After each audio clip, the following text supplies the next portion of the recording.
नमस्कार दोस्तों, आपका स्वागत है हमारे चैनल GRV न्यूज़ में। जैसा कि आप सभी लोग जानते हैं कि इस चैनल पर देश दुनिया की 10 बड़ी और महत्वपूर्ण खबरों की अपडेट सबसे पहले आती है। इसी के साथ चलते हैं हम सबसे पहली बड़ी खबर की ओर। मोदी सरकार स्कूल और कॉलेजों के सभी छात्रों को फीस भरने के लिए दे रही 11,000 रुपये। जानिए क्या है सच। दुनिया में सबसे ज़्यादा भारत में कारों पर लगता है टैक्स। 50% टैक्स कई कंपनी जता चुके हैं एतराज़। दिल्ली विधानसभा पैनल के नोटिस के खिलाफ सुप्रीम कोर्ट पहुंचे फेसबुक इंडिया के प्रमुख। सुनवाई आज। PSC बैंक को मिला एडमिनिस्ट्रेटर, क्या निकल पाएगा कोई समाधान। PM मोदी ने IIT गुवाहाटी से की आपदा प्रबंधन केंद्र बनाने की अपील। कहा ये आपदाओं को अवसर में भी बदलेगा। आयुष्मान भारत PM किसान सम्मान निधि लागू करने को राजी हुई ममता। केंद्र को लिखे पत्र में शर्तें भी लगाई। RBI की देखरेख में आएंगे सरकारी बैंक। संसद से बैंकिंग रेगुलेशन संशोधन विधेयक पास। 2 साल तक मिलेगी EMI चुकाने से छूट। SBI ग्राहकों के लिए लाया ये नई स्कीम। CM योगी का ऐलान। नोएडा ग्रेनो में बनेगा उत्तर भारत का सबसे बड़ा लॉजिस्टिक हब। कंगना रनावत ने किसानों को आतंकवादी कहा।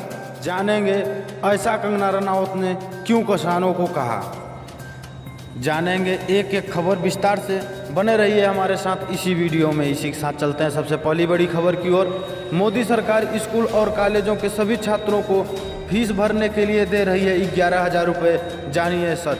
कोरोना महामारी के चलते केंद्र सरकार स्कूल और कॉलेजों के सभी छात्रों को उनकी फीस भरने के लिए 11,000 रुपये प्रदान कर रही है।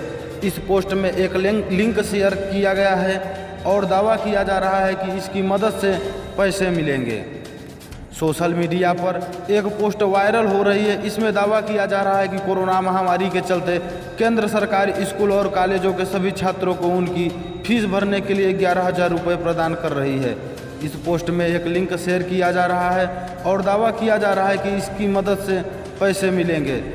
एक वेबसाइट का दावा है कि कोरोना वायरस महामारी के कारण छात्र स्कूल और कॉलेजों की फीस का भुगतान करने में असमर्थ हैं। इसलिए सरकार सभी छात्रों को 1,000 रुपये की मुफ्त धनराशि प्रदान कर रही है ताकि वे अपनी फीस आसानी से दे सकें। PIB फैक्ट चेक ने दावा किया है कि यह वेबसाइट फर्जी है। केंद्र सरकार द्वारा ऐसी कोई घोषणा नहीं की गई है। अनजाने लिंक पर क्लिक करना या अपनी निजी जानकारी शेयर करना आपके लिए खतरनाक भी हो सकता है। PIB फैक्ट चेक केंद्र सरकार की पॉलिसी, स्कीम, विभाग, मंत्रालयों को लेकर गलत सूचना को फैलने से रोकने के लिए काम करता है। सरकार से जुड़ी कोई खबर सच है या झूठ, यह जानने के लिए PIB फैक्ट चेक की मदद ली जा सकती है। कोई भी PIB फैक्ट चेक को संदेहात्मक खबर का स्क्रीनशॉट ट्विटर, फेसबुक पोस्ट या URL व्हाट्सएप नंबर 8799711259 पर भेज सकता है या फिर PIB फैक्ट चेक @gmail.com पर मेल कर सकता है।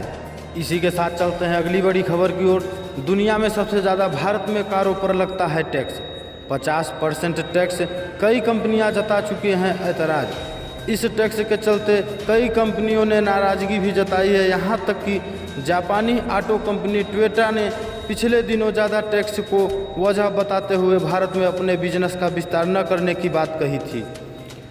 Goods and service tax GST के दौर में अगर दूसरे देशों से तुलना करें तो भारत में वाहनों पर सबसे ज़्यादा टैक्स वसूला जा रहा है। भारत में कार और दोपहिया वाहनों पर 28% की GST दरों के हिसाब से टैक्स लगता है। कार के प्रकार और इंजन के हिसाब से GST के अलावा कारों पर 3 से 22 तक अतिरिक्त सेस लगाया जाता है। 4 मीटर लंबी XUV जो 1500 सीसी कैपेसिटी इंजन में आती है तो उस पर लगभग 50% टैक्स लगता है।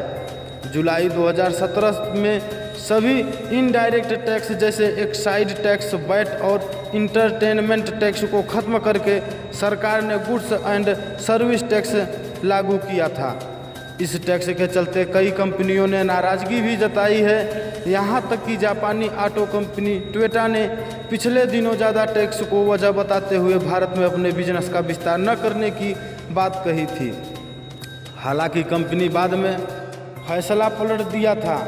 कारों पर इस टैक्स के बाद भी सरकार जीएसटी में कटौती के मूड में नहीं है। पिछले दिनों वित्त मंत्रालय के एक अधिकारी ने कहा था कि कारों पर पहले के एक्साइज और वैट के मुकाबले टैक्स काफ़ी कम है। भारत दुनिया का 5वां बड़ा कार बाजार है, लेकिन इसमें छोटी कारों का दबदबा है। इसकी वजह बड़ी कारों पर ज़्यादा टैक्स लगना है। हालांकि आबादी के हिसाब से देखें तो कार मालिकों की संख्या बहुत कम है। भारत में 1000 घरों में फिलहाल 33 कारें हैं। 2050 तक इसके बढ़ने की उम्मीद है। 2050 तक भारत में 1000 घरों में से 110 कार होने की उम्मीद है। इससे पहले 2017 में जनरल मोटर कॉरपोरेशन ने अपना भारत का बिजनेस बंद कर दिया था, जबकि फोर्ड मोटर्स कॉरपोरेशन पिछले वर्ष अपने assistant Mahindra and Mahindra limited को एक ज्वाइंट वेंचर में देने के लिए तैयार हो गया। एक समय फोर्ड का उद्देश्य 2020 तक भारत की टॉप 3 ऑटोमोबाइल कंपनियों में शामिल होना था। अब फोर्ड ने भारत में अपने सभी इंडिपेंडेंट ऑपरेशन बंद कर दिए हैं। इसी के साथ चलते हैं अगली बड़ी खबर की ओर। दिल्ली दंगे विधानसभा पैनल के नोटिस के खिलाफ सुप्रीम कोर्ट पहुंचे फेसबुक इंडिया के अधिकारी। सुनवाई आज। दिल्ली दंगों के मामले में विधानसभा पैनल के नोटिस के खिलाफ फेसबुक इंडिया के वाइस प्रेसिडेंट अजित मोहन ने सुप्रीम कोर्ट का दरवाज़ा खटखटाया है। इस मामले की सुनवाई कोर्ट बुधवार को करेगा। दिल्ली विधानसभा के शांति और सद्भाव पैनल ने अजित मोहन को नोटिस जारी किया है। विधानसभा के पैनल ने बीते मंगलवार को फेसबुक पर लगे आरोपों की सुनवाई के दौरान उनका कोई प्रतिनिधि पेश नहीं होने पर उसे अंतिम नोटिस जारी किया था। आम आदमी पार्टी आप के विधायक और पैनल के अध्यक्ष राघव चड्ढा ने मंगलवार को सुनवाई के दौरान कहा था कि फेसबुक के किसी प्रतिनिधि का समिति के सामने पेश नहीं होना न केवल विधानसभा की अवमानना है, बल्कि दिल्ली के 2 करोड़ लोगों का अपमान भी है। पैनल ने फेसबुक इंडिया के वाइस प्रेसिडेंट तथा प्रबंध निदेशक अजित मोहन को नोटिस भेजकर देश में कथित रूप से घृणास्पद सामग्री पर रोक लगाने के लिए जानबूझकर कोई कार्रवाई नहीं करने की शिकायतों के संबंध में पेश होने के लिए कहा था।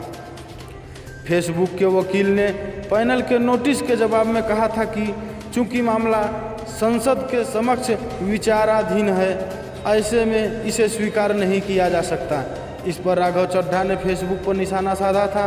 उन्होंने कहा था कि पैनल के समक्ष पेश होने में फेसबुक की नाकामी दर्शाती है कि वह दिल्ली दंगों में अपनी भूमिका छिपाना चाहता है। चड्ढा ने पैनल के सदस्य के साथ विचार विमर्श के बाद फेसबुक को अंतिम नोटिस जारी करने का फैसला किया था। फेसबुक को ताज़ा समन प्राकृतिक न्याय के सिद्धांतों के अनुरूप जारी किया जाएगा। विधानसभा पैनल ने अमेरिकी अखबार वॉल स्ट्रीट जर्नल की एक खबर के बाद यह कार्रवाई शुरू की थी। इस खबर में दावा किया गया था कि फेसबुक इंडिया के एक वरिष्ठ नीति निर्धारक ने कथित रूप से भड़काऊ पोस्ट साझा करने वाले तेलंगाना के भाजपा विधायक को अस्थायी रूप से प्रतिबंध करने में रुकावट पैदा की थी। साथ चलते हैं अगली बड़ी खबर की ओर। पीएमसी बैंक को मिला नया एडमिनिस्ट्रेटर, क्या निकल पाएगी कोई समस्या का समाधान? यूनियन बैंक ऑफ इंडिया के पूर्व जनरल मैनेजर ए.के. दीक्षित को Punjab and Maharashtra cooperative PMC का नया एडमिनिस्ट्रेटर नियुक्त किया गया है और भारी घाटे और डिपॉजिट में तेजी गिरावट के कारण बैंक को पटरी पर लाना चुनौतीपूर्ण काम है। क्या बैंक को उबार पाएंगे दीक्षित? आरबीआई ने यूनियन बैंक ऑफ इंडिया के पूर्व जनरल मैनेजर ए.के. दीक्षित को Punjab and Maharashtra cooperative PMC का नया एडमिनिस्ट्रेटर नियुक्त किया है। जेबी भूरिया के स्वास्थ्य कारणों से इस्तीफा देने के बाद उनकी जगह दीक्षित को नियुक्त किया गया है। रिजर्व बैंक ने एक नोटिफिकेशन में यह जानकारी दी है। भूरिया ने 22 सितंबर को इस्तीफा दे दिया है और दीक्षित 23 सितंबर को कार्यभार संभालेंगे। केंद्रीय बैंक ने कहा कि भारी घाटे और डिपॉजिट्स में तेज गिरावट के कारण बैंक को पटरी पर लाना चुनौतीपूर्ण काम है। बैंक ने अपने फंसे कर्ज की रिकवरी के प्रयास में लगा है, लेकिन कोविड-19 महामारी और कानूनी पचड़ों से यह काम प्रभावित हो रहा है। नोटिफिकेशन में कहा गया है कि जमाकर्ताओं के हित में पीएमसी बैंक और रिजर्व बैंक सभी स्टेक होल्डर्स के साथ मिलकर बैंक की समस्याओं के समाधान की दिशा में प्रयास जारी है। इसी के साथ चलते हैं अगली बड़ी खबर की ओर। पीएम मोदी ने आईआईटी गुवाहाटी से की आपदा प्रबंधन केंद्र बनाने की अपील। कहा ये आपदाओं को अवसर में भी बदलेगा। प्रधानमंत्री नरेंद्र मोदी ने आज वीडियो कॉन्फ्रेंसिंग के माध्यम से भारतीय औद्योगिक संस्थान आईआईटी गुवाहाटी के दीक्षित यानी कॉन्वोकेशन समारोह को संबोधित किया। दीक्षांत समारोह के दौरान पीएम मोदी ने आईआईटी गुवाहाटी से कहा कि वे आपदाओं से निपटने के लिए एक आपदा प्रबंधन केंद्र बनाए। पीएम मोदी ने कहा, मैं आईआईटी गुवाहाटी से ये अनुरोध करूंगा कि आप एक centre for disaster management and risk reduction की स्थापना करें। ये सेंटर इस इलाके की आपदाओं से निपटने की एक्सपर्टीज भी प्रदान करेगा और आपदाओं को अवसर में भी बदलेगा। इस दौरान प्रधानमंत्री नरेंद्र मोदी ने कहा, मेरा स्पष्ट मानना है कि एक राष्ट्र का भविष्य वही है जो आज के युवा सोचते हैं। आपके सपने भारत की वास्तविकता को आकार देंगे, इसलिए ये समय भविष्य के लिए तैयार होने का है। ये समय अभी भी भविष्य में फिट होने का है। मुझे भली भांति एहसास है कि इस महामारी के दौरान एकेडमिक सत्र को पूरा करना, रिसर्च को जारी रखना कितना कठिन रहा है, लेकिन फिर भी आपने ये सफलता पाई है। आपकी इस कोशिश के लिए देश को आत्मनिर्भर बनाने की दिशा में आपके इस योगदान के लिए मैं आपको बधाई देता हूं। प्रधानमंत्री नरेंद्र मोदी ने कहा, मुझे खुशी है कि आज इस कॉन्वोकेशन में हमारे करीब 300 युवा साथियों को अवार्ड दिया जा रहा है और ये एक बहुत पॉजिटिव ट्रेंड है। मुझे विश्वास है कि आप सब यहीं नहीं रुकेंगे, बल्कि रिसर्च आपके लिए एक आदत बन गई है, आपके सोचने की प्रक्रिया का हिस्सा बनी रही है। इसी के साथ चलते हैं अगली बड़ी खबर की ओर। आयुष्मान भारत पीएम किसान सम्मान निधि लागू करने को राजी हुई ममता बनर्जी।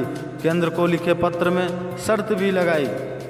2021 के चुनाव से पहले ममता बनर्जी सरकार 2 प्रमुख केंद्रीय योजनाओं का हिस्सा बनने के लिए तैयार है, लेकिन शर्तों के साथ। मुख्यमंत्री ममता बनर्जी के केंद्रीय स्वास्थ्य मंत्री और केंद्रीय कृषि मंत्री को पत्र लिखे जाने के बाद पश्चिम बंगाल सरकार केंद्र सरकार की आयुष्मान भारत योजना और पीएम किसान सम्मान निधि योजना का हिस्सा बनने के लिए तैयार हो गई है। 9 सितंबर को डॉक्टर हर्षवर्धन को पत्र लिखते हुए ममता बनर्जी ने कहा, कई मौक़ों पर ये सुना गया है कि पश्चिम बंगाल की सरकार केंद्र सरकार की आयुष्मान भारत योजना को लागू नहीं कर रही है, जबकि इस बात की सराहना की जा सकती है कि आयुष्मान भारत के लॉन्च होने के बहुत पहले से राज्य सरकार ने अपने सभी सरकारी अस्पतालों में सभी के लिए 100% निःशुल्क उपचार, दवाएं और निदान शुरू किए हुए हैं। इसी के साथ उन्होंने राज्य सरकार की स्वास्थ्य साथी योजना का जिक्र भी किया, जिसके तहत बंगाल की 7.5 करोड़ की आबादी आती है।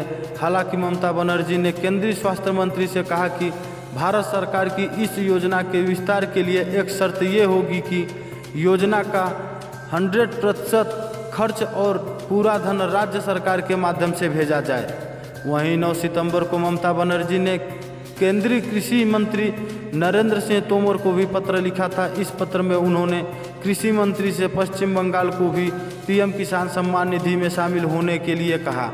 हालांकि इस पत्र में भी उन्होंने यही शर्त रखी कि योजना के लिए ट्रांसफ़र किया जाने वाला धन राज्य सरकार के जरिए दिया जाए। हालांकि केंद्र की तरफ से इस पत्र को लेकर कोई प्रक्रिया सामने नहीं आई है। आज चलते हैं अगली बड़ी खबर की ओर। आरबीआई की देखरेख में आए सहकारी बैंक। संसद में बैंकिंग रेगुलेशन संशोधन विधेयक पास। बैंकिंग रेगुलेशन संशोधन विधेयक 2020 को मंगलवार को संसद की मंजूरी मिल गई।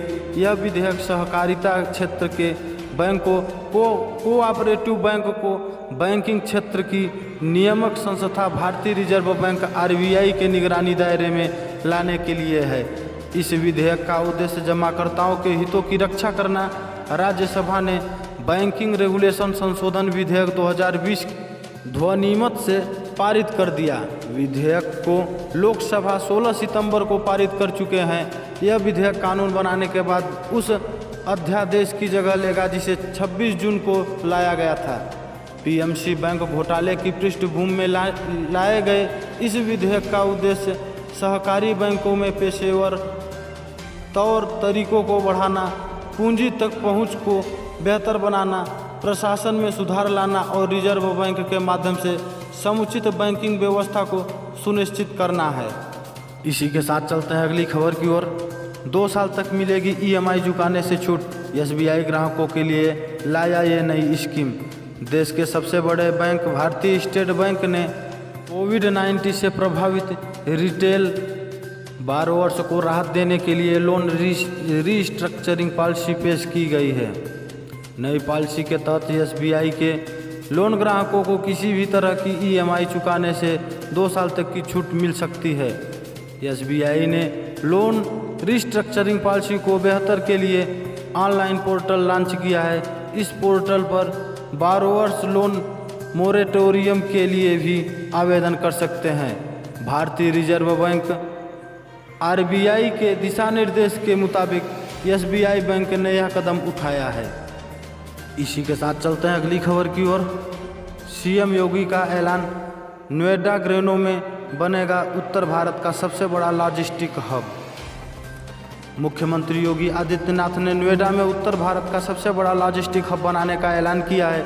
योगी अपने सरकारी आवास पर इन्वेस्ट यूपी की उच्च स्तरीय प्राधिकृत समिति प्रदेश स्तरीय उद्योग वधु को संबोधित कर रहे थे। मुख्यमंत्री ने कहा कि जेवर अंतर्राष्ट्रीय हवाई अड्डे के निर्माण के साथ ग्रेटर नोएडा में यमुना एक्सप्रेसवे के पास का क्षेत्र एक आकर्षक निवेश मंजिल है। उन्होंने कहा कि दादरी में मल्टी मॉडल लॉजिस्टिक पार्क और बोडाकी में ट्रांसपोर्ट हब ग्रेटर नोएडा के क्षेत्र को उत्तर भारत के सबसे बड़े लॉजिस्टिक हब के रूप में भी स्थापित करेंगे। मुख्यमंत्री ने बताया कि पारंपरिक निवेश के अवसरों के साथ सौर ऊर्जा, जैव ईंधन और नागरिक उड्डयन की असीम संभावनाओं को प्रोत्साहित किया जा रहा है। डिफेंस एवं एयरोस्पेस, वेयर्स हाउसिंग व लॉजिस्टिक, डाटा सेंटर, इलेक्ट्रिक वाहन, फार्मास्यूटिकल उद्योग राज्य में निवेश के नए केंद्र हैं। उन्होंने निवेशकों के लिए कई सहूलियतों का ऐलान भी किया है। कहा कि यूपी को औद्योगिक प्रदेश बनाने का महाअभियान शुरू हो गया है। सरकार ने इस वर्ष औद्योगिक इकाइयों को 95,000 करोड़ रुपए ऋण दिलाने का लक्ष्य किया है और 16,000 करोड़ के नए निवेश प्रस्ताव प्राप्त हुए हैं। इससे बड़ी संख्या में रोजगार के अवसर पैदा होंगे। इसी के साथ चलते हैं अगली खबर की ओर। कंगना ने किसानों को आतंकवादी कहा, फैक्ट चेक। किसान बिल को लेकर हरियाणा और पंजाब के किसानों में खास रोष और सोशल मीडिया पर किसानों और बिल के समर्थन और विरोध में काफ़ी चर्चाएं हैं। सोमवार को इस चर्चा में अभिनेत्री कंगना रनौत भी आ गई। कंगना रनौत ने प्रधानमंत्री के ट्वीट को रीट्वीट किया। कंगना ने प्रधानमंत्री के MSP बरकरार रखने के वादे का रीट्वीट किया, लेकिन साथ ही उन्होंने जो लिखा उसके बाद सोशल मीडिया पर उनके खिलाफ विरोध दिखने लगा। कंगना ने लिखा, प्रधानमंत्री जी, कोई सो रहा है उसे जगाया जा सकता है, जिसे गलत फहमी हो उसे समझाया जा सकता है, मगर जो सोने की एक्टिंग करे, ना समझने की एक्टिंग करे, उसे आपके समझाने का क्या फ़र्क पड़ता है। यह वही आतंकी हैं। CCA से एक भी इंसान की सिटीजनशिप नहीं गई, मगर उन्होंने खून की नदियाँ बहा दी।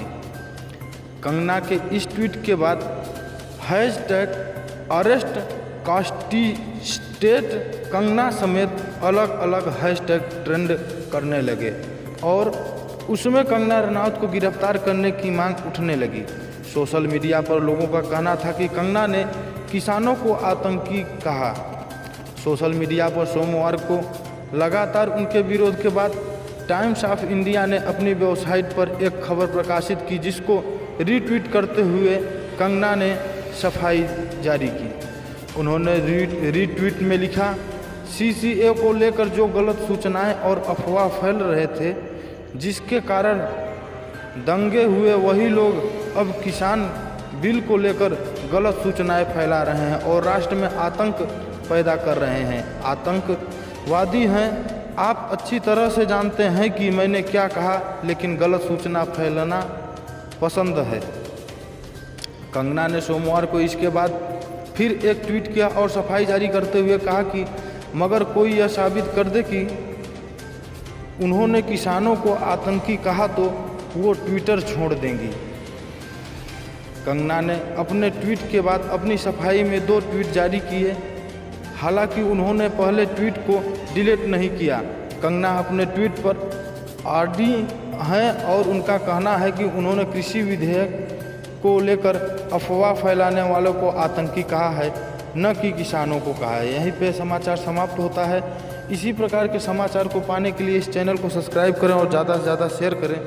हमें कमेंट करके अवश्य बताएं कि यह समाचार आपको कैसा लगा।